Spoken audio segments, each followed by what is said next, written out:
I'm finally getting the stairs done, y'all. It's stringer time. And there's a lot of stringers going up, man. I got 10 stringers going up here. The staircase is 9 feet wide, but I'm not doing 16 on center, none of that. I just want a couple extra stringers just to make it solid. So as you see, I got the frame and square, got the stair gauges out. I like to use the stair gauges, get it all locked in and lined up, nice and perfect. But as you see, I don't know. I'm gonna blame it on the sun because this is a hot day out here when I was doing this. That it was hot outside. I don't know. Maybe the sun was in my eyes. I was dehydrated because the placement. I mean, I can't even watching this video right now. I can't even tell you why I was putting the stair gauges in those spots. And I was looking at it at the time. Look at me. I'm looking at it like, is this right? I don't know. But if I'd have kept them where I had them, man, I would have almost cut through the 2x12. You know what I mean? Like, it'd have been so thin at the back part that it had snapped. It would have snapped when I walked up. I would have walked up one stringer and been on the ground. I mean, just step right through it. So this is one of those things, y'all. Like, sometimes, and anybody who does this kind of work, you're out there building stuff, and this is why you have to check yourself. Because sometimes you just... I don't know, man. I'm just having some kind of thing going on in my brain right now. And I'm going to correct it, though.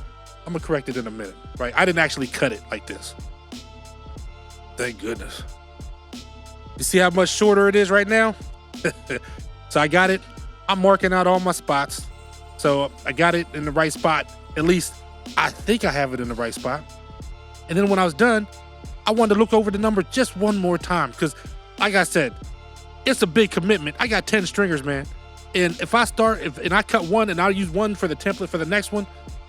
So double, triple check sometimes if you have to, because this is a big commitment, man. These 2x12s are like $20 or 2x12x8s. They're like $20 a piece. So I'm going through it, but eventually I get it, man. But I just wanted to show y'all that it ain't always you just walk up and just boom. Look at me, pondering. That's a ponder right there. All right, now I got my saw set up. Got the big boy saw from Makita. Got the Centec hose, which I've talked about plenty of times. Fits right on there. That's just like a glove. And, in the vacuum. And just because you're outside, sometimes I still like to use a dust collection system because this is going to create a lot of sawdust. So I just don't like to leave that in people's yards, man. Like, just a ton of sawdust. If I can help it. Like, and in this situation, I can. So I do. This saw, this saw cut through anything. This is, it's the 36 volt or, 18 times 2, but it has 2 batteries. It's heavy, but it's heavy duty. So it'll cut through whatever I needed to cut through. And this moment is just satisfying. Look right here when you just get to just look at this. Oh man, I love it. Now, what I don't do is when I cut these stringers, I don't like to run that saw past where I'm gonna cut it. I see a lot of people do that, and I'd rather just cut those corners out with my multi-tool. So that's what I'm doing now, just cutting that last little wedge out with the multi-tool. And once that's done, I mean, look at that. So you get a nice clean corner, and then, wow.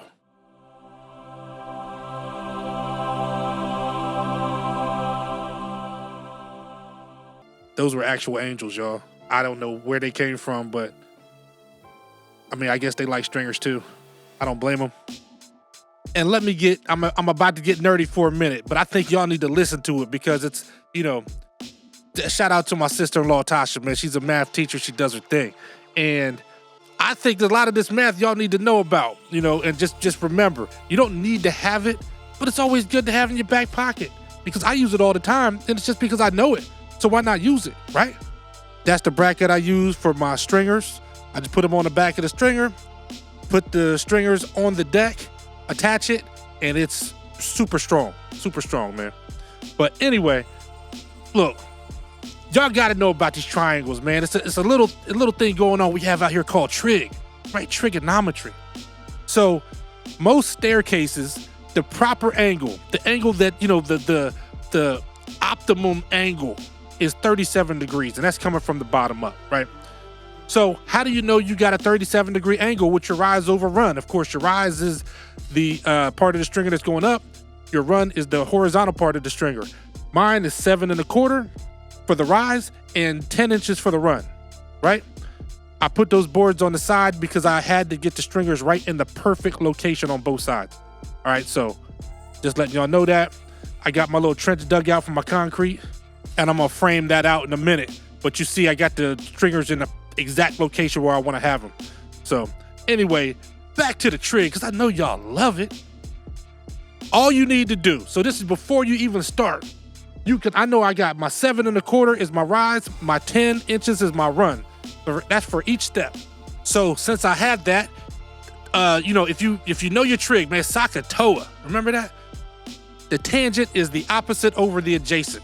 So if my opposite of that angle, the angle that I'm looking for, the opposite is my rise and the adjacent is my run. So now I just need to do the inverse tangent of the opposite over the adjacent. It gives me the angle. I can know that what the angle is going to be before I even start, right? So that's what I do, and I figured out my angle is going to be about 36 degrees, right? That's close enough to 37, but that's the whole thing. I know it before I even start, and that's the beauty of this whole thing. And I design them myself. You can go to Lowe's and get the pre-made stringers, but I mean, I do it all myself. It's all based on my situation and my scenario. So if you're going to do custom work, you're going to have to know how to figure this stuff out. Now, of course, you're going to have calculators built into some programs out here. You're not going to have to worry about this sometimes. And if you want a proper explanation, you're going to have to go see Tasha, the math teacher extraordinaire. You know what I'm saying? Now we're at the portion of this video where, I don't know if y'all heard of Victory Outdoor Services. One of my favorite YouTube channels. Shout out to Ryan over there and all the guys. But I heard they had a spot open. You know what I'm saying? Last year they had a spot open up. And I'm like, who better? Who better to be in that spot? Other than Daryl the finisher. You know what I'm saying? So this is my audition right now. I'm about to audition for Victory. What if I get in, y'all? You know what I'm saying? I'm already, they've already had 2 Daryls there. So, Daryl's here. You can hear it already, right? The finisher. It's already built in. I got that trimmed out perfectly. I don't know what they call it, boxed out. Is that what they call it in concrete? I don't know, but that's not really important. The important thing is just imagine me with Ryan and Big Ray having an eating competition. We'd be devastating the world. We'd be killing everybody out here. And I've tested a lot of different materials. I used to work in materials testing. So I know all about the concrete, man. I think the stuff I'm about to do now is really going to be like a 2-3 inch slump. So it's not really going to be that wet, right? And I also know I'm tamping this down, making sure it's nice and level. It's hot out here. It's a tough day. Whew. Man, this is not easy money. All right, look, once again, it must have been the heat. Something was going on. I don't know. Of course it's easy money, right? That's our slogan, right? Our slogan, Victory. You know what I mean? Because I'm already part of it. Now, of course, look, I'm going to tell you right now, I mix this stuff in a wheelbarrow. This is the first and last time I will ever mix concrete in a wheelbarrow. I'll just get the mixer, man. I might just buy one future jobs because this ain't it. I was like, this is more work just mixing the concrete. This is crazy. Now it's time to screed the concrete. I know concrete, this is crazy. I know it. I used to do materials testing, I told y'all. And now I've seen concrete tested a lot. I didn't test much of it myself, but I've seen all the air and slump tests and, the cylinders get broken and the whole 9. So I know a whole lot about concrete on paper. Now here's the first chink in the armor, okay? All right, I'll admit it. I did the concrete, put it in, and I forgot to put my rebar in, or my pink bar. Forgot to put it in. And, I'm thinking I could just push it down into the concrete. Yeah, I know it looks ridiculous. Now, look, I could have edited this out, okay? I know it looks ridiculous. But I didn't want to leave out the rebar. So I had to end up digging it out, just digging the trench, because it's okay, it's just ridiculous. Why was I thinking I'd just be able to sit it on there and just press it down and it would just push down in there like it was mud or something. I'm just wiping my face off. It's, sometimes you just it's so far in the day, you just like, man, why am I dealing with this? And I just keep trying, like, I'm gonna push this thing in. I'm gonna knock it in, I'm gonna bang it in, I'm gonna do something to get this stuff to go in. It's like, you know what? I surrender. Let me just dig the trench out again. Let me just, not again, but in the first place, dig a trench out. But hold up, but in my defense, okay, I forgot to put the rebar in, right? But I'm putting the rebar in. This is a concrete pad. Nobody would have known if I didn't put the rebar in. You know what I'm saying? I'm the one making the, creating the video. Nobody would have known if I didn't put the rebar, but it's the integrity. I had to put it in, period. So even though it's a concrete pad for deck stairs, it's probably never gonna have an issue. It's just something in me told me it needed to be done. And that's the kind of work that I provide for Victory. Now, I might not have the greatest technique. I don't know. I think it came out pretty good in the end, but I guess we'll see. We're not there yet.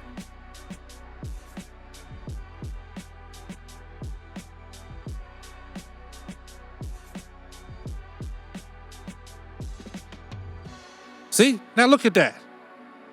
It's flush across the top, right? Now, I don't really know. I always watch the videos and you see Ryan just touching it. And I'm touching it and I'm like, look, I have no idea. I don't know. I touch it 500 times. What does that mean? So, and there's a little too much extra concrete on the side, but I'll take care of all that. Try to do the edge. The edge thing wasn't working. I think I must have had a defective edger or something like that. Couldn't have been my technique.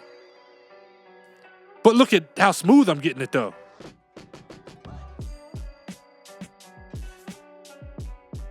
I know concrete guys are out there like, man, how long did this guy spend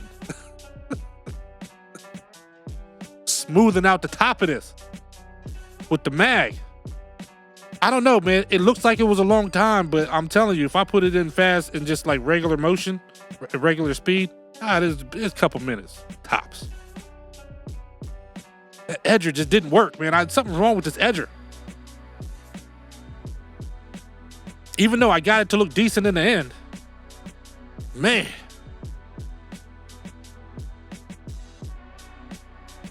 So how do y'all think my interview's going, man? So far, you think I'm gonna get in? I think I'm in, right? I mean, I might have a little bit to learn, but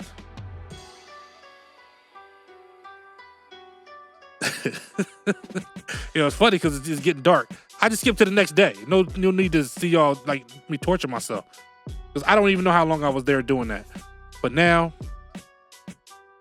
just get to take the forms off and look at a beautiful slab of concrete. If y'all watch Victor, y'all know no glove. I don't even have no gloves on. I mean, that got to give me some points right there. Right? Forms are not stuck. They're just they're just dug in the ground. And I got screws I got nails in and I'm just pulling the nails off. It'd have been easier if I would have just, dug it a little bit, dug in the ground up a little bit, but it's all right. Like I said, but it should be extra points for just me having the finisher in my name. And Daryl the Finisher is, I'm Daryl, my last name is the Finisher, so I'm just saying, I don't know how I'm not in here.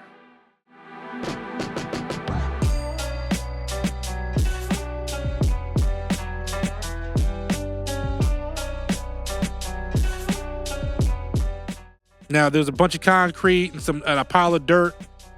I'm getting all that moved around, flattened out, because we don't want water to get stuck anywhere. That's what I'm doing now, getting all that out of there. Then I put some landscaping fabric over that, which is going to be underneath the stairs. Then we'll get some stairs going. That concludes my interview for Victory Outdoor Services. Hey,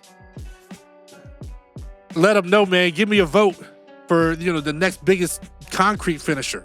You know what I'm saying? Like, yeah. I mean, that's what you need. I mean, guys, I might be getting started, but I'm a fast learner.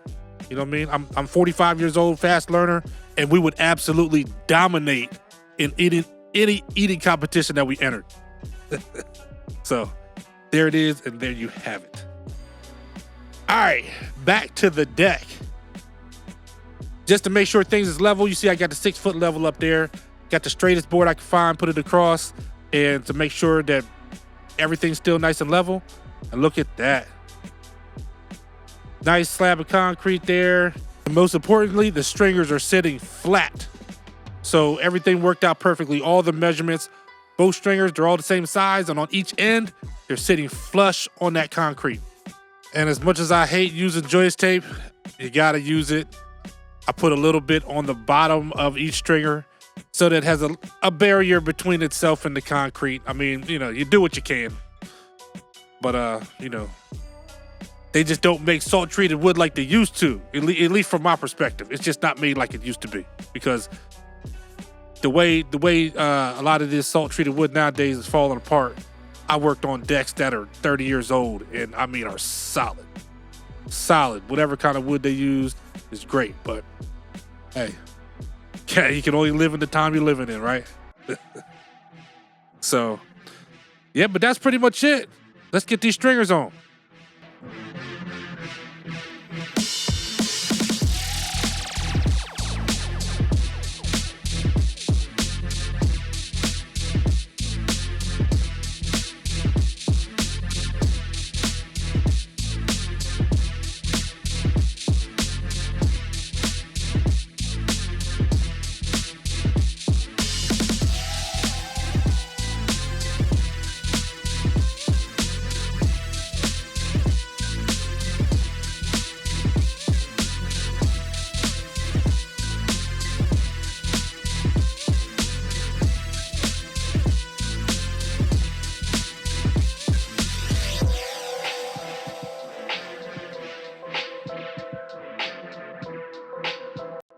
All right, got the stringers in place, little board in the front to keep them locked in.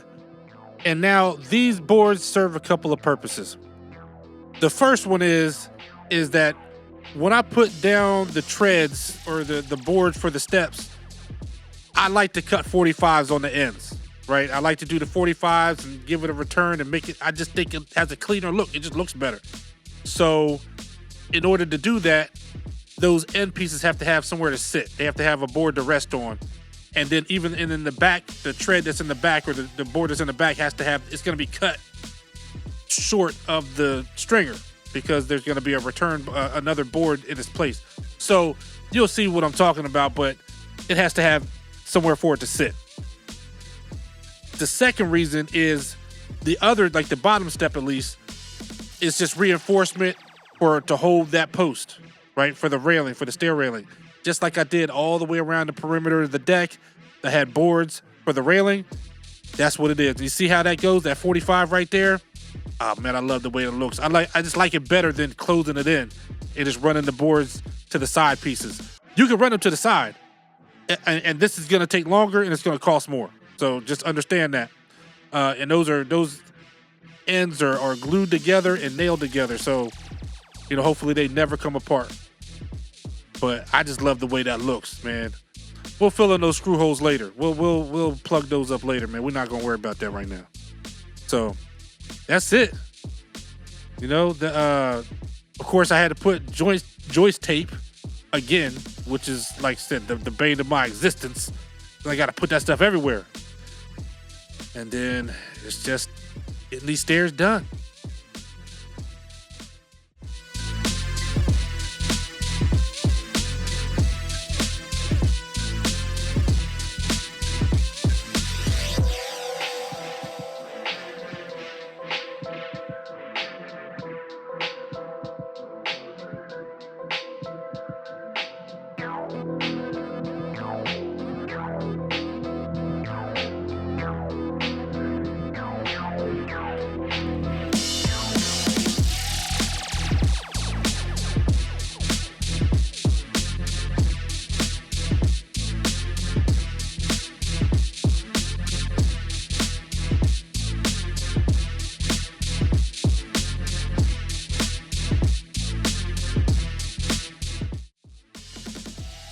Man, I'm gonna tell you something. There ain't nothing like completion. When you've been working on these projects, I mean, every day for me, I go in with a plan.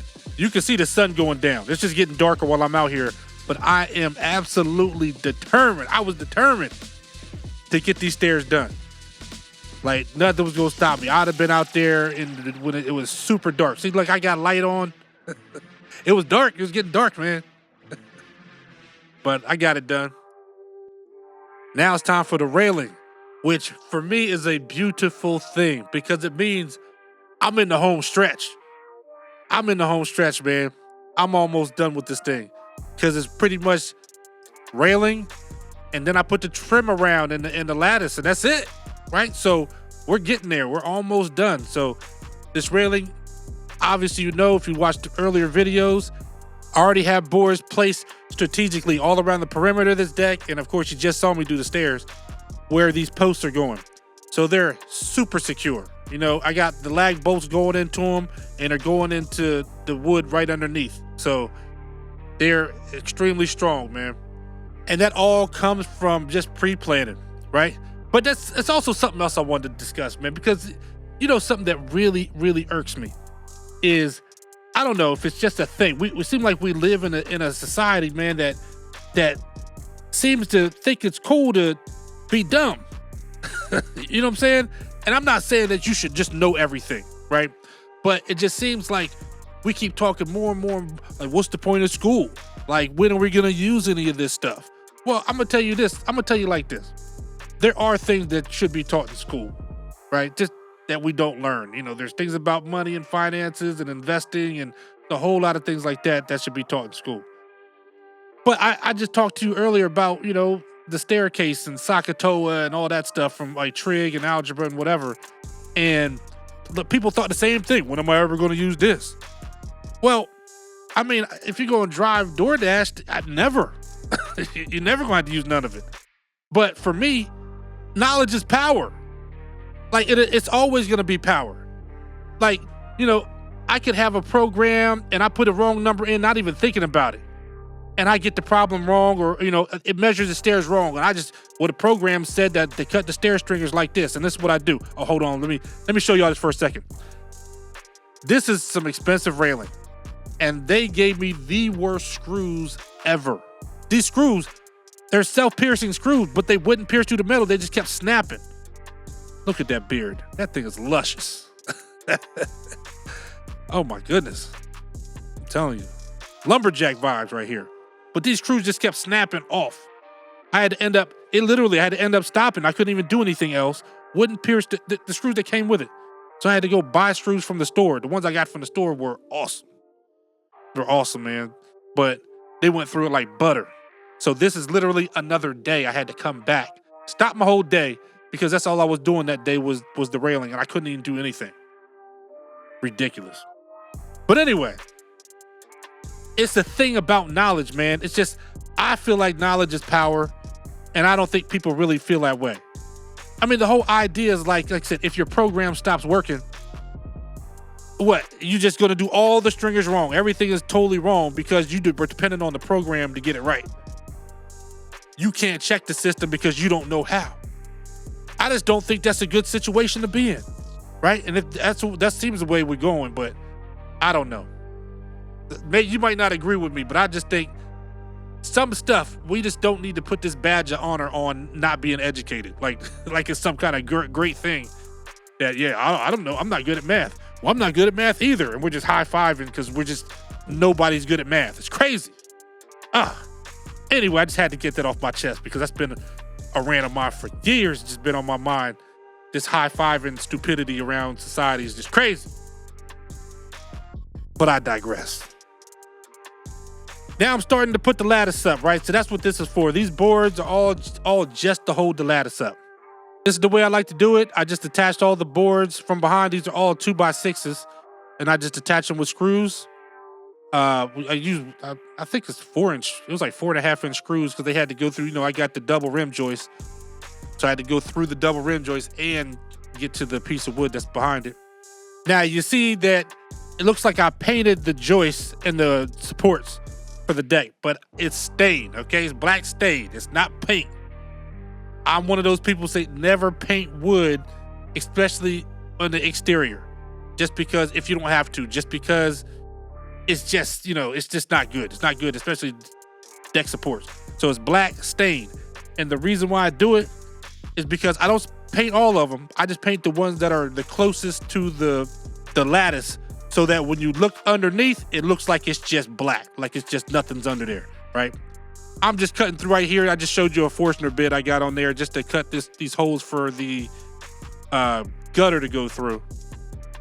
And yeah, little jigsaw, cut that hole out, pass that gutter through, and then I go underneath to put the extension so that I can run the water out to the edge of the deck underneath.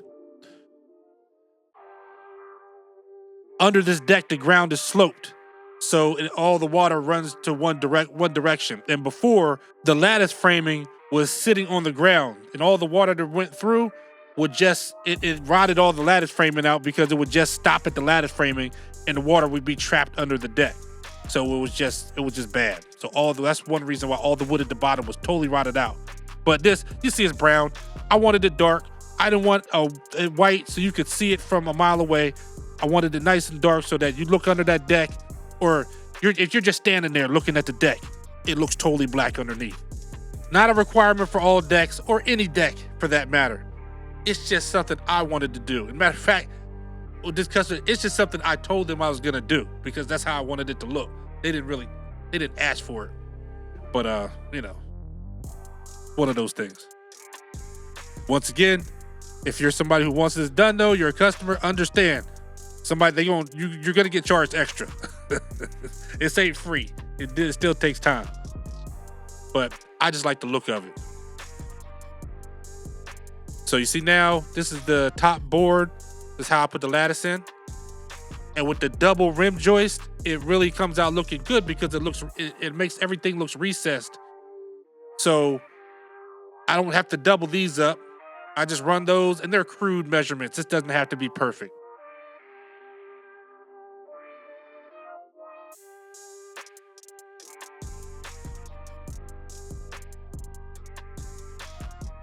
I'm telling you, this is one of the things I love about this business. A lot of times people will see this and just see the work. And people will think, man, it's just so hard. You know, it's hot outside, it's this, it's that. All the things that could be considered negative about it, right? But, man, it's nothing like building this kind of deck. Like I said, but if you're with a crew, I'm by myself. But whatever. Doing this thing to completion and just seeing the results is just like, you know, it just does something for you. You know, you see right there, I actually put a gate up, and I didn't get the video of that, but I actually put a gate up. I think the gate was a good touch, man. They actually asked for that, but that way they can let the dogs out and just keep them on the deck. The dogs don't have to run out in the yard every time. Sometimes the dogs just want to chill. You know what I mean? Just chill outside for a minute. Well, they can come out there, man, and just hang out. Now I'm putting the risers on, and I know what you're thinking, man. I pre-painted these black, right? Now, I painted a lot of the trim black. Like, you know, I didn't want to paint the lattice black, but all these risers are all made out of cellular PVC, right? This is not like your regular PVC, like what the lattice is made out of, where it's kind of waxy and it's really smooth, like Schedule 40 PVC. It just needs to be able to hold the lattice in place and make sure the lattice can get to every place where I need it to get to.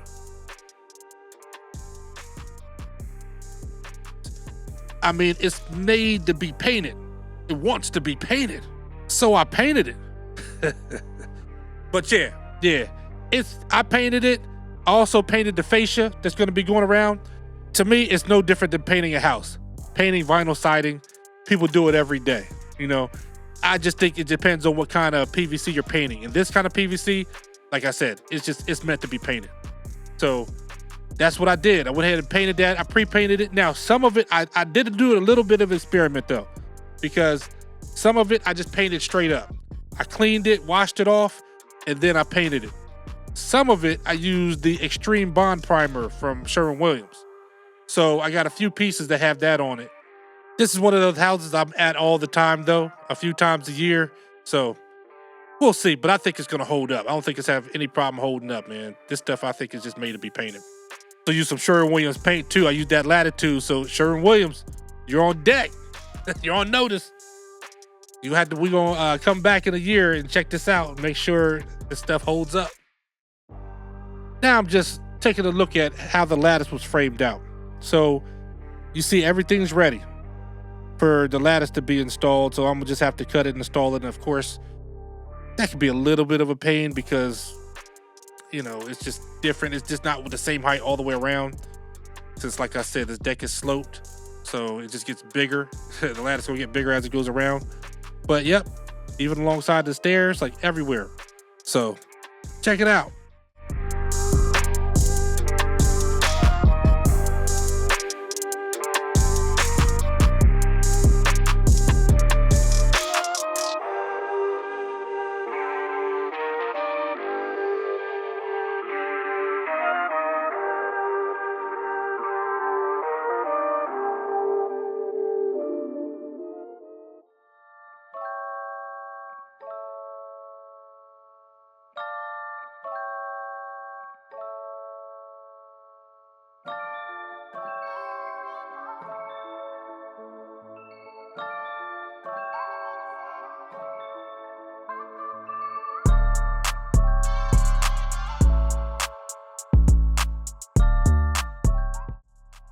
All right, I just wanted to show you that, see, there's a gap underneath that lattice. That board is not sitting on the ground. So all the way around, I wanna make sure that water can go underneath. And they're just gonna put some rocks on top of here. And I just don't wanna create a spot to just stop the water from going underneath. So, like I said, it's like that all the way around. Water can flow, and it's like a little tiny hill next to this side. It can flow down and just flow right under the deck and just keep flowing down through the other side. Now, if you notice, there is a change in my attire. This deck, I had other projects I had to do. My business is not really set up to do decks this large. So, you know, I mean, with the blessing of the customer, of course. But I was, you know, I had to go ahead and get some other stuff done and then come back to this job a while later. So it had cooled down. You know, when I started out, it was burning up hot outside in the middle of summer last year. But when I came back to do the lattice, everything had been functional. So they've been using the deck for a while. And, you know, you got to set those expectations, you know. We knew this was going to be a drawn out process just because of what I was trying to accomplish. When we were talking about the design and how we were going to do it, it was it was ambitious, especially for one person, but they understood. And this is, you know, this is where you want to get. So all my guys out there and ladies that are doing this kind of work, you just want to get to that point where, you know, they didn't really care about how long it took. They just wanted me to do it because they know that if I do it, it's going to be done right, right? It's going to be done right. If I took a year to do it, which, you know, that would be crazy. But if I took a year to do it, that's just what it is, you know, but it's going to be done right. And they don't have to worry about that, and high quality. This is all my PVC. This is before I painted it. And the thing you know, if you've been watching for a while, you know this whole thing, the finishing this video took a long time, right, to get the video out. But it was because I had all this stuff planned for the final shots and everything about this deck, how this thing was gonna come together. And I wanted drone shots and all this other stuff, and I was trying to be really over the top with it. And I was so busy doing other projects, I just wasn't able to get back here and do it the way I wanted to and get all the video. I didn't even get the footage of just, I mean, it's not a big deal, me putting up the fascia. It was just really, you know, putting a fascia, nailing it and painting it. But, you know, stuff like that I wish I was able to get. Over here, you know, you'll see in a minute that I cut out a little door, you know, for access so you can get underneath the deck. And I didn't just leave it a little flimsy piece of lattice. I actually took the little piece of lattice that I cut out and put it and framed it out and actually made this thing into an actual door. So, but I wasn't able to get that either, you know. Sometimes, man, these videos, like I said, when you're working and trying to do these at the same time, sometimes you just lose footage. Sometimes it gets even a little wild and you just, you know, you get to working and just get caught up in the moment, and then next thing you know, you turn around and the red light's not on the camera and it's like, oh, I missed all of that. So it happens. But you see, I just cut that hole, crawled under there, cut that hole out. And like I said, I actually used that and framed it out so that, you know, they had actual access door there, but I just wasn't able to show that. But this video is to literally show you that, look, I'm a big dude, man. And we're going to talk about that too, because I got to get to working on that. But I got this thing done solo. You know, there's nothing out here that a lot of people can tell me about what they can't do, or they tired, or, you know, you just can't tell me nothing about that. Just because I'm out here getting it done. I can't even think of a person who can't get it done. You know what I'm saying? Like, who would I think of? So I'm gonna show you the final result. This is after I put all the trim up, all the fascia and everything. Everything's all painted. You see right here, we ended up putting lights on top of the post, and you know, I wanted to have a picture of when the lights were on. And this is after I finished painting all of the fascia and all of the trim pieces. So came out great. Like I say, standing back here, it looks like there's nothing but blackness underneath that deck. And at night, it almost looked like this thing is floating up here. But this is just another day when everything was dry. I was coming for something else, so I went around and looked at and just took a picture for one of the video. And see the homie up there, you know, my little homie, buddy, the dog, man. But that's it, man. That's what it looks like. Maybe one day I'll be able to get a drone shot of this thing, but look at that. Look at that. It's beautiful. Daryl, also known as the finisher. Stay safe, be blessed, and remember, if the trays don't work, nothing else does. And get it done, man. Like, I mean, come on. Come on. One person. I did this. What can't we do, man? It's crazy.